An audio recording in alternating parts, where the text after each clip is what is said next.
I am Araceli, a wealth advisor, real estate investor in the United States and Canada, and creator of Wealthy Women in Real Estate.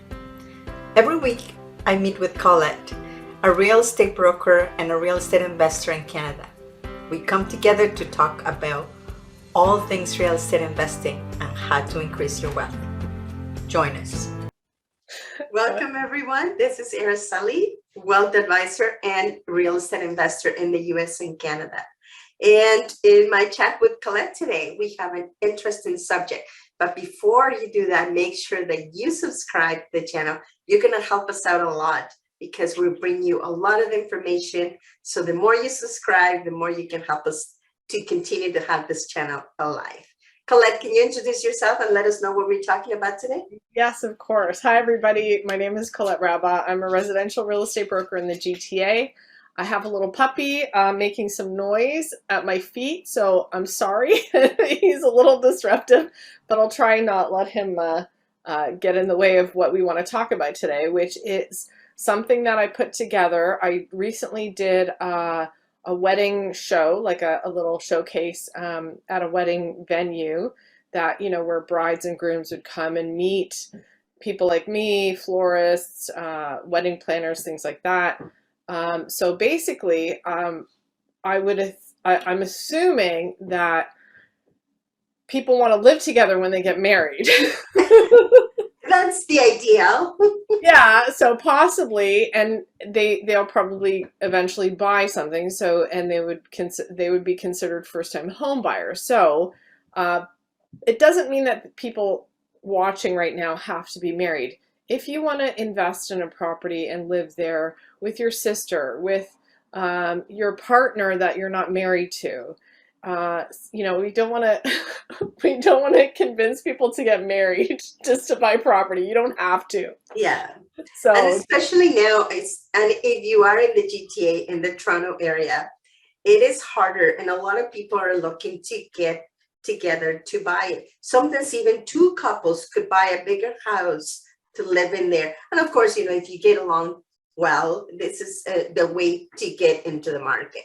Right, absolutely. And that's the most important thing. I'm glad. But this is basically for somebody that wants to buy with a partner or partners. Yes, absolutely. Okay. And even so across the board, first-time home buyers, right? So if you are a first-time home buyer, you don't all have to be first-time home buyers. So even if you're a couple and one person has already purchased something and someone else hasn't, this is something that you really want to discuss with one another if there is any kind of partnership. So I have a little presentation. I'm going to share my screen. Okay. So let me know if you can see it. How's that? I'm going to make it big. Can you see that? Yep. Okay, so there you go. So very generically, 3 tips for first-time home buyers. So I'm laughing because of this picture. It's very generic. So it's kind of like you have no money, you've already bought a house, now you gotta like just put some stuff in there. So, but anyway, just ignore the pictures. That was part of the presentation. Anyway, so really 3 very simple things, but within each one of them, there's quite a lot of detail. And we just want you to know what steps to take before you even get involved in deciding if you want to buy something with someone. And that's your financial preparedness. So I'm going to let Araceli talk about that. She's the expert with that. This is actually the most important thing, and the people that most people neglect the most, because we really sometimes we just don't want to look at our finances. But the more you look at it and the farther away from buying a property you look into your finances, the better you will be. Because you not only have to look at your finances and what you could buy, but also your credit score. If your credit score is not in good shape, then you need to work on it, and it doesn't get better overnight. So you have to do certain steps and do certain things in order to get it ready. So don't neglect it. Make sure that you understand where you're situated financially. So this is it, you know, what you can afford. So you can do a mock-up of what it will cost you. If we have this mortgage, this, you know, property taxes and so on, so you can see, okay, this is what it's going to cost me. Can I afford it comfortably? Right. Now, if you're looking for the down payment or you're saving for the down payment, take a look at where you're going to get that from.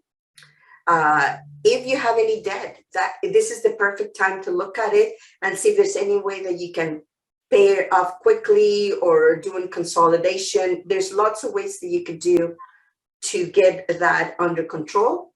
And of course, the timing, right? Like you got to make sure that you are doing this in certain timing. Well, you have to do, that's why you need to talk to someone like Araceli, because if you're not ready, let's say people plan out a wedding. So, you know, to go back to the wedding planning part of things, don't forget you're going to marry this person, or even if you're going to be a partner with that person, are you going to inherit their debt? Yes. And vice versa. So if you have student debt, if you have a car loan, if you are, let's say, paying you know, child support with someone else, these are all the hard questions, I'm sorry to say, you have to discuss before you get in bed or in a house with someone else. Don't go there.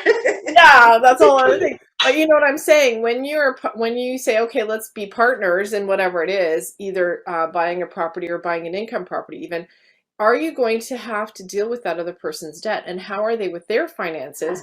Because if you might be stellar, you might be a saver, that other person might not be, or other people. Yeah. What's going to happen if you become a partner in buying a property? And that's the other thing too. Let me go to tip number 2.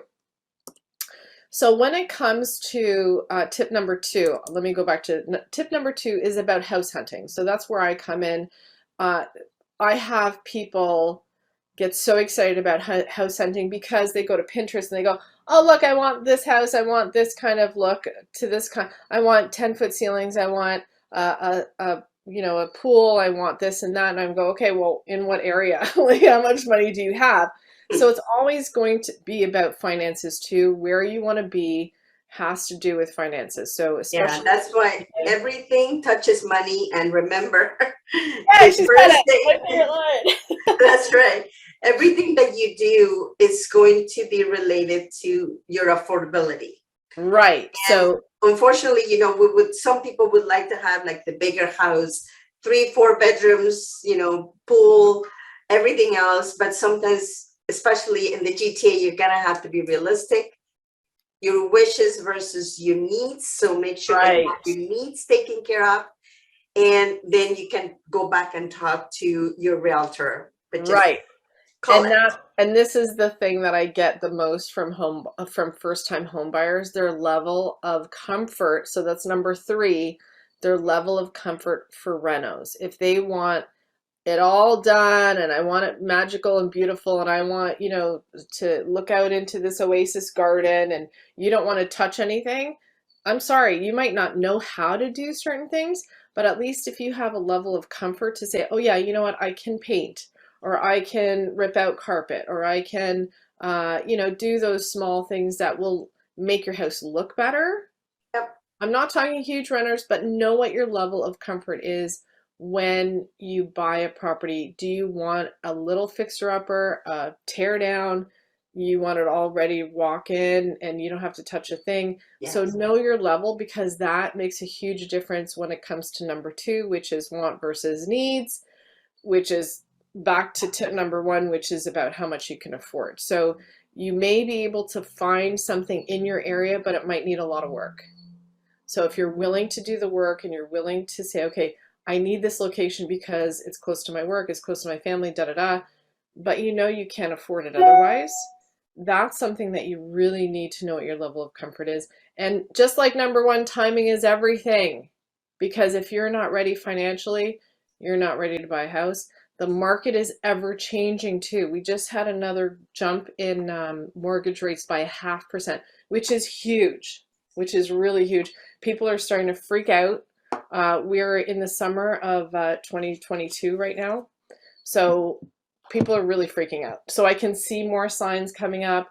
There's more property. It's still, it's not quite a balanced market yet.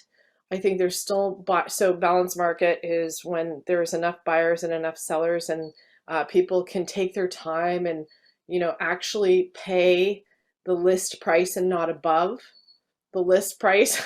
So like these are all things that you have to keep in mind with timing.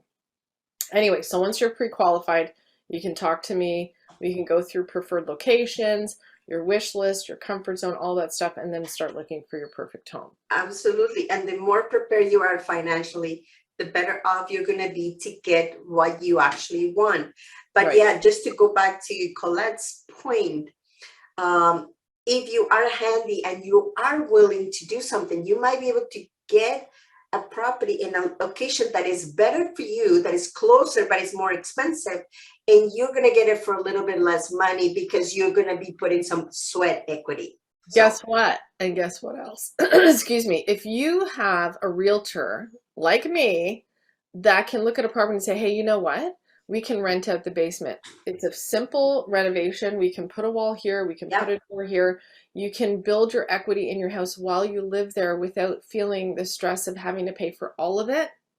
That is something that is so important. A lot of realtors don't have that eye to be creative enough to say, you can have a renter in. Let's look at the property. Let's go and see where you can fit something in just to collect a little bit of money. It could be a room. It could be a basement. It could be an attic space. It could be a garage. Even to rent out a garage is possible in some locations. So that when we go back to number one, financials, huge.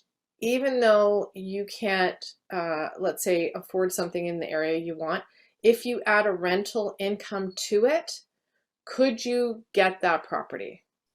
So that's a big thing. So that number is very three, important, and that's what you need to have the right team. This is the next thing, right? If you have the right realtor like Colette has a different set of eyes because she's also an investor. So yeah, and not all realtors are the same. So you have to really look. And now in these times, we really need to be creative to be able to afford things. So that is the way that unfortunately. you can do it, really. But honestly, you know what? I say this about myself. I've owned the property I live in for 11 years. If I purposely bought this house because I knew I could make my basement, I could separate my basement and have rental income coming in the basement. If I did that right away when I first bought the house, I would not have a mortgage today. But, don't want to Yeah, say too much, but whatever happened, and yeah. I couldn't do it. So I only Things are started, different, right? yeah, I can't say shit happens, but maybe you can bleep that out. Anyway, but that's the thing. We can't worry about the past. This is the future. I started renting my basement a year and a half ago, roughly, and I haven't looked back. It's been a wonderful experience because I know how to vet tenants. I know how to take care of the property.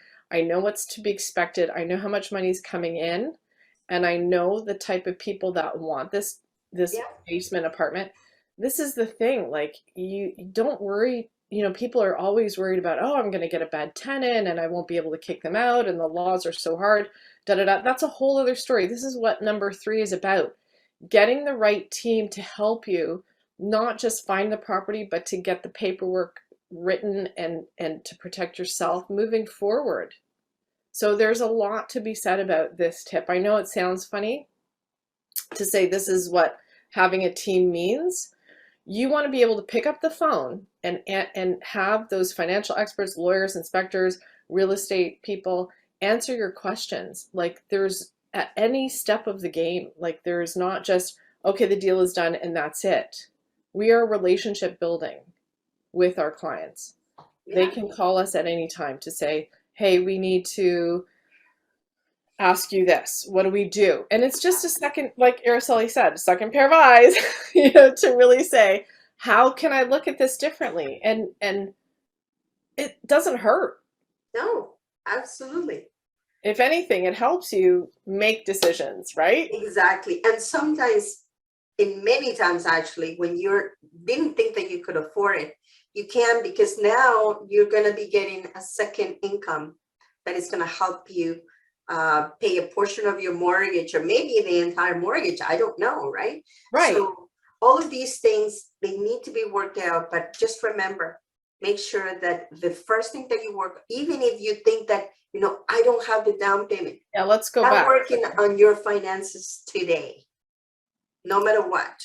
Yeah, you don't have to wait to talk to someone to get prepared with your finances. That is clear. Number one, you can talk to Araceli years in advance to say, this is Yes. my goal. Share your goals with someone. And that's the thing. When you say, these are my goals, this is what I want to do. And when it comes to having a partnership, or when you're getting married, or if you're just going to live with someone, to have the same goals, that is the key. Super Not important. just, yeah, not just in home buying, but also financial goals. To say, listen, I want to pay off the mortgage. I want to be debt free by blah, blah, blah. This age, I want to retire by 50. I want to travel. How can I do this? How is it going to look? So to get that financial preparedness as a couple, or even as a team, absolutely do And that. I can tell you something, Colette. Yeah. The average couple. You always tell me lots of stuff. It's great. The average couple usually spends about 2 years to get ready for a one day. Of course, if you're from another country, that lasts maybe 4 or 5 days, a wedding. I know. You spend 2 years planning this. Right. So if you are going to be buying a property, For the or rest of your life, or planning your retirement that is going to last, the average retirements last between 25 to 30 years. Take the time to plan it out. And the same with the house. It takes 25 to 30 years to pay it out. It's a financial responsibility that you're going to have for a long time.